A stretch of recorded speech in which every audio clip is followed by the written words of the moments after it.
ഈ സ്നേക്സ് വന്നിട്ട് ഈ ഷെൽട്ടറിനും പിന്നെ ഫുഡും ബാക്കി കാര്യങ്ങളൊക്കെയാണ് തപ്പിയിട്ട് നടക്കുന്നത്. അപ്പോൾ നമ്മളുടെ വീട്ടിൽ ഇങ്ങനെ നമ്മൾ കുപ്പയൊക്കെ കൂട്ടി വെക്കുമ്പോൾ അതിൽ എലി പിന്നെ തവള പല്ലി അതുപോലത്തെ കുറേ കാര്യങ്ങൾ ഉണ്ടാവും. സോ അതൊക്കെയാണ് ഒരു പാമ്പിൻ്റെ ഫുഡ്. അത് തപ്പിക്കൊണ്ടാണ് ഈ പാമ്പുകൾ ആ പ്ലേസിൽ വരുന്നത്. അപ്പോൾ തറയിൽ കിടക്കുന്നത് അവോയ്ഡ് ചെയ്യാൻ പറ്റുമെങ്കിൽ ചെയ്യുക. പിന്നെ നമ്മളുടെ ഈ വിൻഡോസും വാതിലുകളിലൊക്കെ ഗ്യാപ്പ് എന്തെങ്കിലും ഉണ്ട് പറഞ്ഞാൽ അതൊക്കെ അടച്ചു വെക്കുക. പൈപ്പ് എന്തെങ്കിലും തുറന്നുണ്ട് അടച്ചു വെക്കുക. ബാക്കി സ്നേക്സ് ഒക്കെ നമുക്ക് അതന്നെ അതൊക്കെ കടിച്ചാൽ നമുക്ക് ചിലപ്പോൾ അറിയും ചിലപ്പോൾ അറിയില്ല. അപ്പോൾ നമ്മൾ അലേർട്ടായിരിക്കണം എപ്പോഴും. ആൻഡ് നമ്മളുടെ സറൗണ്ടിങ്സിൽ എന്തൊക്കെ ഉണ്ട് എന്ന് നമ്മൾക്ക് അറിഞ്ഞാൽ വെൽ ആൻഡ് ഗുഡ്.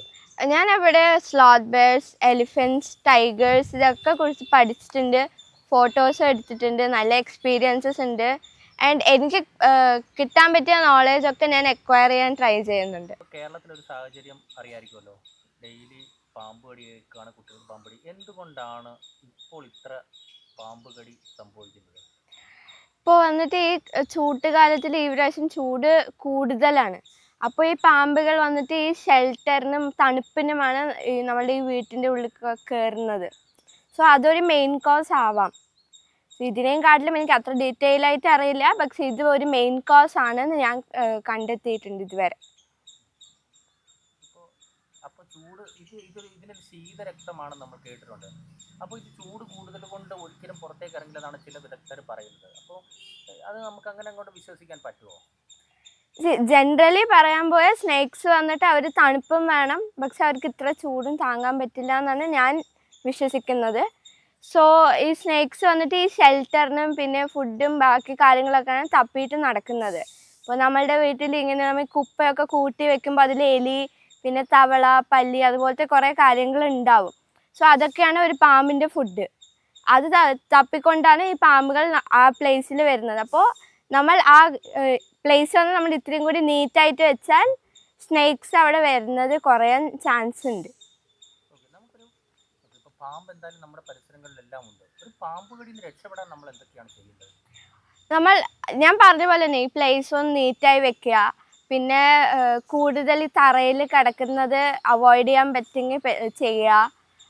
പിന്നെ നമ്മളുടെ ഈ വിൻഡോസും വാതിലുകളിലൊക്കെ ഗ്യാപ്പ് എന്തെങ്കിലും ഉണ്ട് പറഞ്ഞാൽ അതൊക്കെ അടച്ചു വെക്കുക. പൈപ്പ് എന്തെങ്കിലും തുറന്നുണ്ട് അടച്ചു വെക്കുക. നമ്മളുടെ ഈ വിൻഡോൻ്റെ അവിടെ വന്നിട്ട് ഈ മരങ്ങളുടെ ബ്രാഞ്ചൊക്കെ റീച്ച് ആവില്ലേ, ആ പോർഷൻ വേണമെങ്കിൽ കുറച്ച് കട്ട് ചെയ്ത് അത് കുറച്ചാൽ മേ ബി പാമ്പ് ഉള്ളിൽ കയറാൻ ചാൻസസ് കുറവാണ്. ഓക്കെ. നമുക്ക് പക്ഷേ എന്നാൽ ഈ വീടുകളിൽ കുട്ടികൾക്ക് എങ്ങനെയാണ് ഇങ്ങനെ? ഇപ്പോൾ കഴിഞ്ഞ ദിവസം തന്നെ തൃശ്ശൂരിലൊരു കുട്ടി പാമ്പ് കടിയേറ്റ് മരിക്കുക തന്നെ ഉണ്ടായി. എന്തുകൊണ്ടായിരിക്കും അങ്ങനെ സംഭവിക്കുന്നത്? കുട്ടികളെ കടിച്ചിട്ട് പാമ്പ് കടിച്ചത് അറിഞ്ഞത് പോലുമില്ല.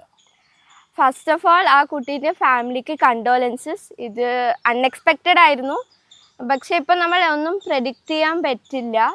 സോ നമ്മൾ സേഫായിട്ടിരിക്കണം, അലേർട്ടായിട്ടിരിക്കണം. ചില സ്നേക്സിൻ്റെ ബൈറ്റ് വന്നിട്ട് നമ്മൾക്ക് ഫീൽ ആവില്ല. ഇപ്പോൾ ക്രേറ്റ് പറഞ്ഞത് വന്നിട്ട് ഞാൻ പഠിച്ചവരെ അതിൻ്റെ ബൈറ്റ് നമുക്ക് ഫീൽ ആവില്ല എന്നാണ്, പക്ഷേ അതിൻ്റെ റിയാക്ഷനും വളരെ സ്ലോ ആയിട്ട് വരും എന്നാണ് ഞാൻ കേട്ടത്. സോ വെരി അൺഫോർച്ചുനേറ്റ്, ബട്ട് നമ്മൾ ഇതിനൊന്നും ചെയ്യാൻ പറ്റിയില്ല എന്നൊരു സാഡ്നെസ് ഉണ്ട്. ബട്ട് സ്റ്റിൽ ഇപ്പോൾ നമ്മൾ കണ്ടതിൽ ഏറ്റവും വിഷമുള്ള പാമ്പുകൾ ഏതൊക്കെയാണ്? നമുക്കിപ്പോൾ നിലവിൽ നമ്മുടെ നാട്ടിൽ കാണുന്ന വിഷമുള്ള പാമ്പുകൾ ഏതൊക്കെയാണ്? ഏതൊക്കെ പാമ്പുകളെ പേടിക്കണം? നമ്മൾ ഈ വെസ്റ്റേൺ ഗാർഡ്സിലുള്ള ബിഗ് 4 സ്നേക്സ് ആണ് കോസ് ഓഫ് ഹ്യൂമൻ ഡെത്ത്സ്. നമ്മളുടെ Indian spectacle cobra, common krait, Russell's viper and saw scale viper. ഈ 4 പാമ്പാണ് നമ്മളുടെ ഈ വെസ്റ്റേൺ ഗാർഡ്സ് റീജിയനിൽ cause of most human deaths. ഇത് 4 എണ്ണത്തിൽ ഹൈലി വെനമസ് ആണ്. ആൻഡ് ഇതിൻ്റെ ആൻറ്റിവെനം ചില പ്ലേസസിൽ അവൈലബിൾ ആണ്. ഓക്കെ. ഇത് ഓരോന്നിൻ്റെ രീതികൾ എങ്ങനെയാണ്? ഇപ്പം 4 ബിഗ് 4കളിൽ ഓരോ പാമ്പുകൾ ഏത് രീതിയിലൊക്കെയാണ് നമ്മളെ ആക്രമിക്കാൻ സാധ്യത? അവരുടെ രീതികൾ എങ്ങനെയാണ്, അവരുടെ ജീവിത രീതികൾ? ഇപ്പോൾ ക്രേറ്റ് പറയുന്നത് അതൊന്ന് ഈ നമ്മളുടെ എന്തെങ്കിലും വാതിലിൻ്റെ നടുവിൽ ഗ്യാപ്പ് ഉണ്ടെങ്കിൽ ആ ഗ്യാപ്പിൽ പോയിരിക്കും. അത് ഈ ചെറിയ ചെറിയ പ്ലേസിൽ പോയിരിക്കും, എന്തെങ്കിലും അതിനെ കവർ ചെയ്യുന്ന പോലെ. സോ അതിനൊരു ഷെൽട്ടർ, പ്രൊട്ടക്ഷൻ ഫീൽ ആവും.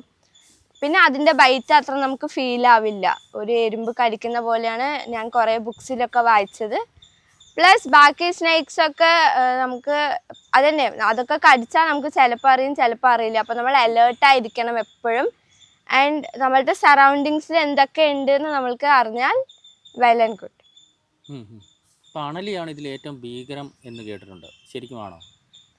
ഈ 4 ഈക്വലി ഇതാണ്. അങ്ങനെ ഓരോന്ന് ഇതായിട്ട് നമ്മൾ ചെയ്യാൻ പറ്റില്ല, പക്ഷെ ഈക്വലി എല്ലാം വെനമസ് ആണ്. ബട്ട് എല്ലാത്തിൻ്റെ വെനത്തിൻ്റെ ടൈപ്പ് ഡിഫറെൻ്റ് ആണ്. ചിലതിൻ്റെ വെനം നമ്മളുടെ ബ്ലഡിൽ എഫക്റ്റ് ചെയ്യും, ചിലത് നമ്മളുടെ നെർവസ് സിസ്റ്റം ബ്രെയിനിൽ എഫക്റ്റ് ചെയ്യും. പിന്നെ വേറെ കുറേ വെനം ടൈപ്സ് ഉണ്ട്. ഓക്കെ, മോളിപ്പോൾ എന്തൊക്കെ കാര്യങ്ങളാണ് ചെയ്തുകൊണ്ടിരിക്കുന്നത് നിലവിൽ? ഞാൻ ആക്ച്വലി ഒരു wildlife conservationist, naturalist, bird watcher, herpetologist, motivational speaker, wildlife photographer and ഓത്തറാണ്. ഞാൻ ഈ ഫീൽഡിൽ 6 വയസ്സ് തൊട്ട് വർക്ക് ചെയ്യുന്നുണ്ട്. ഓക്കെ, എങ്ങനെയാണ് ഇതിനകത്തേക്ക് ഒരു ഇൻട്രസ്റ്റ് വന്നത്? സോ ഞാൻ വന്ന് ഈ ഫീൽഡിൽ കയറിയത് വളരെ ചെറിയ പ്രായത്തിൽ എനിക്ക് കുറേ ഫോട്ടോ വെച്ച പിക്ചർ ബുക്സ് നല്ല ഇൻട്രസ്റ്റ് ആയിരുന്നു. സോ ആ ബുക്സിൽ നിന്നാണ് എനിക്ക് ഇൻട്രസ്റ്റ് ഫസ്റ്റ് സ്റ്റാർട്ടായത്. ബേർഡ്സിലാണ് ഞാൻ തുടങ്ങിയത്. ബേർഡ്സിലൊരു ഇൻട്രസ്റ്റ് അങ്ങനെ കൂടുമ്പോൾ ഞങ്ങളൊരു ഫാമിലി ട്രിപ്പായി പോകുമ്പോഴാണ് എനിക്ക് ഇൻട്രസ്റ്റ് ഇനിയും കൂടിയത്.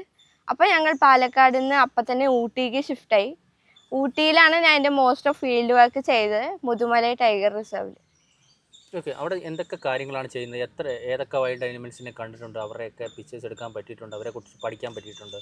ഞാൻ അവിടെ സ്ലോത്ത് ബേർഡ്സ്, എലിഫൻറ്റ്സ്, ടൈഗേഴ്സ് ഇതൊക്കെ കുറിച്ച് പഠിച്ചിട്ടുണ്ട്, ഫോട്ടോസ് എടുത്തിട്ടുണ്ട്, നല്ല എക്സ്പീരിയൻസസ് ഉണ്ട്. ആൻഡ് എനിക്ക് കിട്ടാൻ പറ്റിയ നോളേജൊക്കെ ഞാൻ എക്വയർ ചെയ്യാൻ ട്രൈ ചെയ്യുന്നുണ്ട്. ഇപ്പോഴും പഠിക്കുന്നുണ്ട്, but still going on. Okay, എന്നാലും ഈ ടൈഗർ അല്ലെങ്കിൽ ആന ഇതൊക്കെ നമുക്ക് പേടിയുള്ള കാര്യങ്ങളൊക്കെ തന്നെയാണല്ലോ. അപ്പോൾ ഈ ചെറിയ പ്രായത്തിൽ ഇതിനെയൊക്കെ പേടിക്കാതെ എങ്ങനെ ഇതിൻ്റെ അടുത്തേക്ക് പോകാൻ പറ്റുന്നു? എനിക്കും ഫസ്റ്റ് കാണുമ്പോൾ ഒരു പേടി തോന്നി, പക്ഷെ അത് കണ്ടപ്പോൾ അതൊരു ബ്യൂട്ടിഫുള്ളായ സംഭവമാണ്. പിന്നെ എനിക്കത് കണ്ട് തന്നെ ശീലമായി. അപ്പോൾ എനിക്ക് ആ പേടി അങ്ങനെ തന്നെ പോയി. വീട്ടുകാർക്കൊരു പേടി അങ്ങനെ ഒന്നുമില്ലേ? ഇല്ല, എനിക്ക് വീട്ടിൽ നല്ല സപ്പോർട്ടുണ്ട്. എസ്പെഷ്യലി എൻ്റെ അച്ഛന് ചെറുപ്പത്തിൽ ഇൻട്രസ്റ്റ് ആയിരുന്നു, പക്ഷേ ഈ ഫീൽഡിൽ അവർക്ക് പെർസ്യൂ ചെയ്യാൻ പറ്റിയില്ല. സോ എനിക്കിതിലിപ്പോൾ ഒരു ഇൻട്രസ്റ്റ് ഉണ്ട്. സോ എനിക്ക് അച്ഛൻ്റെ നല്ല സപ്പോർട്ടുണ്ട്. എൻ്റെ അമ്മ ടീച്ചറാണ്. സോ അമ്മ എനിക്ക് ഈ ഫീൽഡിലും സപ്പോർട്ടുണ്ട്, പ്ലസ് എൻ്റെ അക്കാഡമിക്സിൽ എനിക്ക് അമ്മ സഹായിക്കും. ഓക്കെ, നമുക്ക് എന്താണ് മോളുടെ ഒരു എയിം? എന്താണ്, എന്ത് ലക്ഷ്യത്തിന് വേണ്ടിയാണ് ഇതെല്ലാം പഠിക്കുന്നതൊക്കെ? എൻ്റെ ഫ്യൂച്ചർ എയിമാണ് IFS ആവാൻ, ഇന്ത്യൻ ഫോറസ്റ്റ് സർവീസ്. സോ അതിന് വന്ന് ഞാൻ ഇപ്പോൾ തന്നെ പ്രിപ്പറേഷൻ തുടങ്ങി. ആൻഡ് എൻ്റെ കരിയർ പാത്ത് സെറ്റാണ്. സോ ഞാൻ അതിന് ഫോക്കസ്ഡ് ആയിട്ടും നല്ല ഡിസ്ട്രാക്ഷൻ ഒന്നും ഇല്ലാതെ ഫോളോ ചെയ്യാൻ പ്രതീക്ഷിക്കുന്നുണ്ട്. ഓക്കെ, നമ്മളൊരു 15 വയസ്സുകാരി കുട്ടിയാണ്. ഇപ്പോൾ കുറേ കുട്ടികൾക്കാണല്ലോ ഈ പാമ്പ് കടി ഏറ്റുകൊണ്ടിരിക്കുന്നത്. ഈ കുട്ടികൾ എന്തൊക്കെയാണ് ചെയ്യേണ്ടത് ഇതിനായിട്ട്? മറ്റു കാര്യങ്ങളെല്ലാം ഓക്കെ, അത് മുതിർന്നവർ ചെയ്യേണ്ട കാര്യങ്ങളാണ് നമ്മളിപ്പോൾ ഓൾറെഡി പറഞ്ഞത്. കുട്ടികൾ എന്തൊക്കെ കാര്യങ്ങൾ ശ്രദ്ധിക്കണം? അവരും അവരുടെ സറൗണ്ടിങ്ങിൽ എന്തൊക്കെ ഉണ്ടെന്ന് അറിയുക. പിന്നെ ഇപ്പോൾ എല്ലാവരുടെ കയ്യിലും ഒരു സ്മാർട്ട് ഫോൺ ഉണ്ട്, എല്ലാവരുടെ കയ്യിൽ ഇൻസ്റ്റാഗ്രാം ഉണ്ട്, എല്ലാവരുടെ ഫോണിൽ നെറ്റ് ഉണ്ട്. സോ നമ്മൾ അതിൽ കുറച്ചും കൂടി പഠിക്കുക. ഈ സ്നേക്സ് എങ്ങനെയാണ് കാണാനുള്ളത്, അതിൻ്റെ ബൈറ്റ് എങ്ങനെയാണ്, നമ്മൾക്ക് എന്തൊക്കെ പ്രിക്കോഷൻസ് എടുക്കണം, എത്ര സമയത്തിൽ നമ്മൾ ആൻറ്റിവെനം എടുക്കണം, ഇതൊക്കെ നമ്മൾ അറിഞ്ഞു വെച്ചാൽ നമുക്ക് മാത്രമല്ല നമ്മുടെ ഫ്രണ്ട്സ്, ഫാമിലി, നെയ്ബേഴ്സ് എല്ലാവരും ഹെൽപ്ഫുൾ ആവും. ആൻഡ് അവരിനെ ഹെൽപ്പ് ചെയ്യാൻ നമ്മൾക്കൊരു സന്തോഷം കിട്ടും. ദാറ്റ് നമ്മളുടെ കാരണം അവർക്കൊരു നല്ല കാര്യമായി, അവർക്കൊരു ഹെൽപ്പായി പറഞ്ഞിട്ട്. സോ എൻ്റെ ഏജിലത്തെ ആൾക്കാരും ചെറിയ കുട്ടികൾക്ക് പറയാനും പറ്റും, നമ്മൾ ഇത്രയും ഡിസ്ട്രാക്റ്റ് ആവേണ്ട, നമ്മളുടെ കരിയർ ഫ്യൂച്ചറൊക്കെ നല്ല ഫോക്കസ്ഡ് ആയിട്ടിരിക്കുക, നമ്മളുടെ ഇൻട്രസ്റ്റും പാഷനെയും പെർസ്യൂ ചെയ്യുക. ഡിസ്ട്രാക്ഷൻസ് ഒന്നും വേണ്ട, but still all the best and keep going.